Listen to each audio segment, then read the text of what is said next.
Well, my prediction from, what was it, last Saturday, or was it Friday, about Biden pivoting to vaccine mandates in, in the wake of the Afghan disaster turned out to be pretty prescient. Yesterday, on Monday, not only did the FDA approve the Pfizer jab fully, give it full approval, and say, hey, you know what, we're going to approve this drug like any drug we've ever approved before, which I discussed extensively yesterday, and just the implications that will have for the FDA moving forward. But yesterday, President Biden came out and, independent of that, decided to say, you know what, hey, the FDA, they've made their ruling, and I think it's clear now that all of corporate America now needs to mandate people get the vaccine. Corporate America, the private sector, they need to step up and do their part, which, is as good of an indication as any that vaccine mandates are de facto state policy at this point. I don't know, maybe some of the folks at the Cato Institute or the editorial board of Reason magazine can still, come out and try and say, what are you talking about? When Walmart forces all their employees to get vaccinated, that has nothing to do with Joe Biden or the White House or the federal government. But, people who still cling to that, I don't think that they can be taken too seriously anymore. There weren't a whole lot of folks that took them seriously, but I think that the whatever benefit of the doubt I would have given the Reason and Cato, essentially those within the Koch orbit, your Koch Republicans or Koch Libertarians, you can completely dismiss those people now. It's clear they're wrong, and if they continue to spout these ridiculous claims about, voluntary vaccine mandates,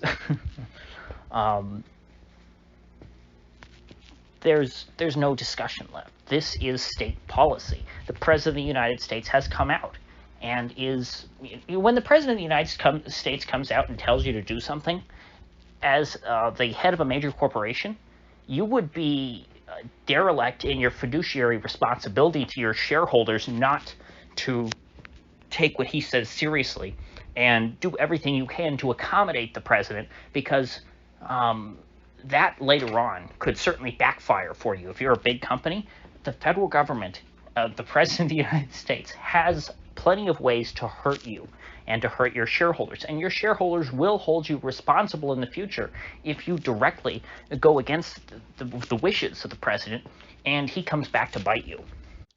And I think that it's now abundantly clear that they're not content just doing this in blue states. They're not content just doing this in New York City or San Francisco. They want to do this in the entire country. That is why you have the likes of, I believe it was Carnival Cruise Lines, suing Ron DeSantis in Florida over his ban on vaccine mandates, which I believe was something that was actually passed through the legislature. It wasn't just an executive order, which, if it was an executive order, I think you'd have probably a decent case to shoot that down. But, they passed a law here in Florida trying to block this after the federal government initially came out. I believe it was originally a trial balloon. Now Biden is coming out and saying it himself, that the federal government was going to try and work with corporate America to impose vaccine mandates on the country. This was very shortly after Biden was inaugurated. I remember talking about that story. But if they are able to strike down that law here in Florida, take the teeth out of it, and if corporate America is permitted to do that to its employees and, of course, eventually to its customers, we're going to get to the point to where Walmart will certainly be asking to scan the QR code on your phone. They will want your vaccine passport in order to enter the store. If they are permitted to do that in Florida, of all places, it's going, then they've got it in the whole country. And at that point, it will be a matter of how much folks like DeSantis really believe in stopping the onslaught of this stuff, because I don't think that they're going to give up. I think that it's going to be by force. If the courts rule that the the federally backed so-called private sector vaccine passport system is to be permitted. A passport system that I assure you, all that data will go back to the federal government, just like the federal government has access to all of your communications data through the telecom oligopoly. All of corporate America, every time you go to Walmart, probably, everything you buy, that data will just be funneled off directly to the NSA and whoever else, and they will have, a heat map, or they'll have records of where every single person was throughout their day and what they were doing every time that their Vaxport gets scanned. This is by far the greatest threat to civil liberties in my lifetime. I don't know what, before my life, if there would have been anything comparable to this. But it's very easy to see where they're going. And I think that this is going to come down to a real conflict between, at the very least, the state of Florida, because I think this is the state with leadership that is, the most willing to challenge the White House on this issue, to where they're going to have to disobey court orders at the end of the day if they're going to stop this from happening here. Now, who knows? Maybe the courts won't completely rubber stamp all of this, and they will allow Florida's state law to stand. I think that is all still very much up in the air. But something else to watch is these schools trying to mandate masks here in this state. All the various local school districts, which local school districts, I mean, when I was growing up in the school system, I always thought that they had way too little power, and that the state, determined everything, and I thought it was terrible that, they couldn't decide curriculum matters and all that. And I thought, oh my gosh, what's the point in electing these local school boards, and there's only a few people on the school board anyway. It just seemed like a total joke to me. And I remember all the time when I talked to my teachers, and we would talk about I would like to do X and X thing, but the Tallahassee Board of Education really makes those decisions, so we can't do that in our school, and blah, and it's so funny how much it's switched now all of a sudden to where the Tallahassee Board of Education is trying to preserve the freedom of students and folks, and now all of a sudden the local school boards have found a pair of balls. And the one thing where now they want to challenge the State Board of Education over is, no, we're going to force kids to wear a piece of cloth over their mouth that, well, I can't say too much. I don't want to, let's just say it might have it might be a more placebo than anything. We'll put it that way. Hopefully that statement will make it past the YouTube censors, but it's not about the masks. It was never about the masks. The masks are purely a compliance thing, but the precedent set by the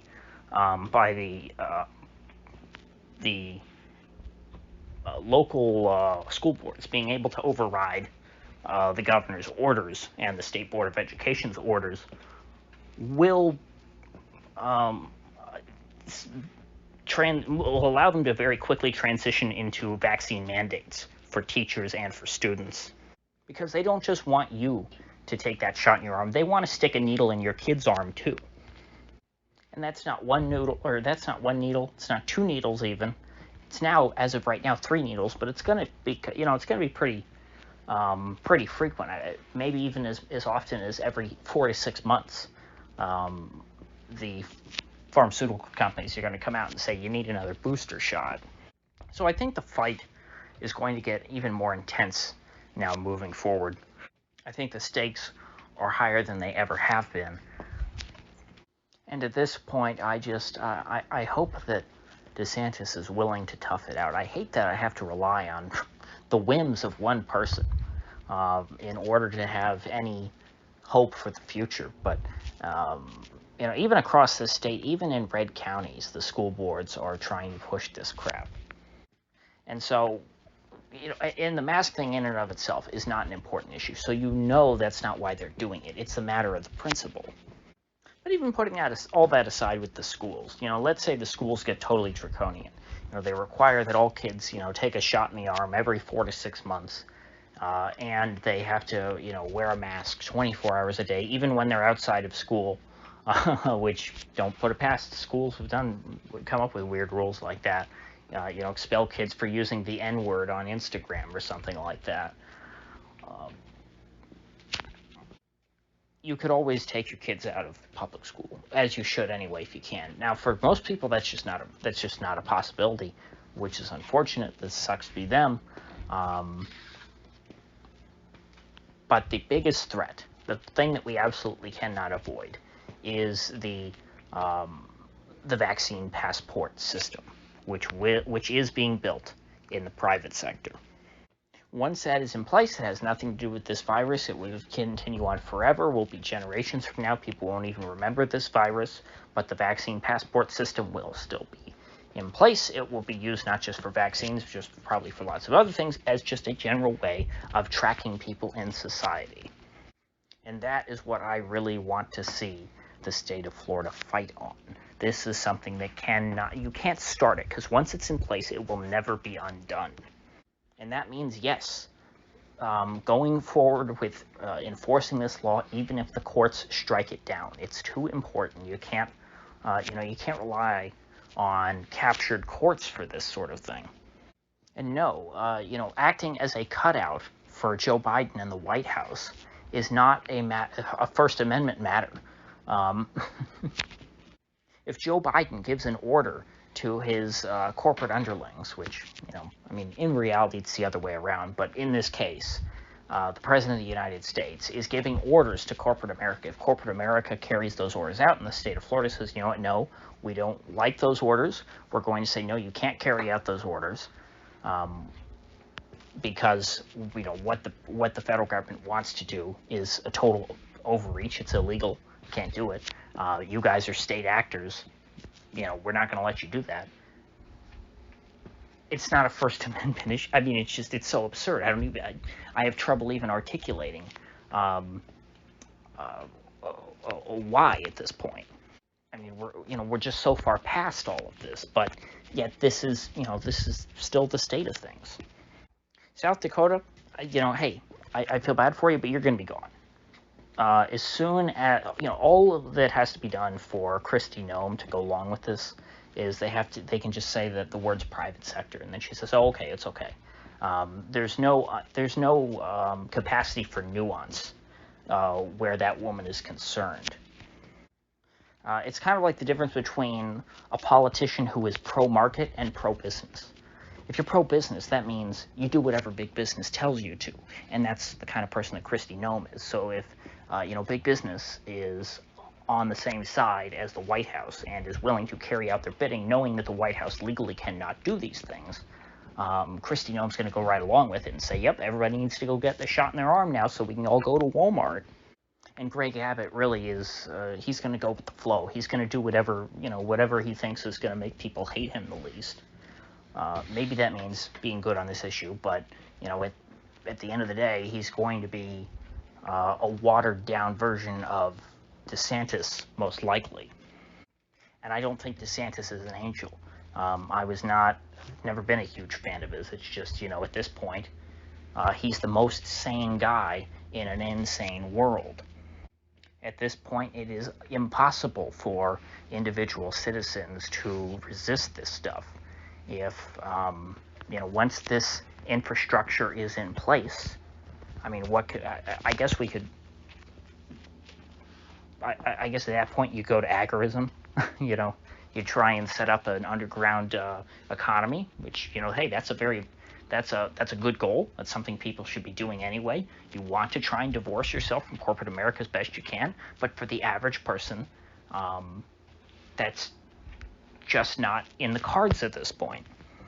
So I think I'll decide to go ahead and end it there. With that said, I will see you folks back here tomorrow.